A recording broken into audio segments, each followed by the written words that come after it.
a paradox. It's been a paradox for me for a long time that clearly one of the key drivers for why students come to university is an outcome, an employability outcome, and yet there has still been perhaps historically a disconnect between that and their expectations of their programme. We asked for feedback and one of the students said, I did not come to UE to learn how to write a CV. and we were, and then it's almost like students don't get it until they do. Not everyone's in a stage and a place where they want to or need to write a CV, but at some point they get it.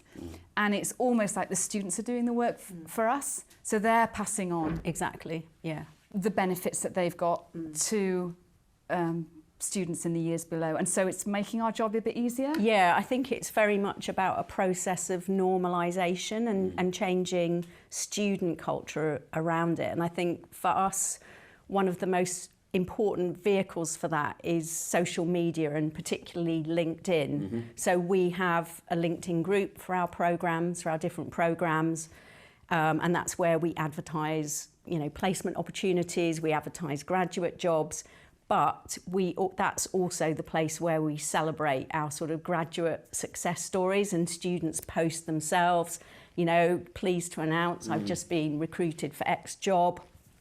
Or we see them at different stages in their career through LinkedIn. They've had their first graduate job, maybe moved on a couple of times in a 10-year period.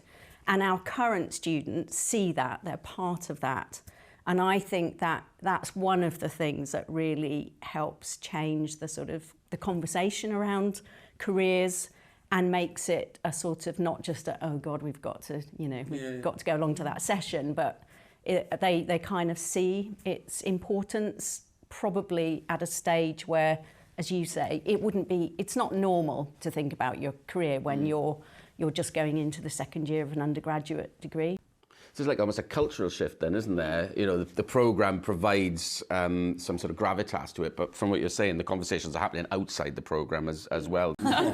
We don't do that, and I think that's brilliant, because you're getting them to take ownership.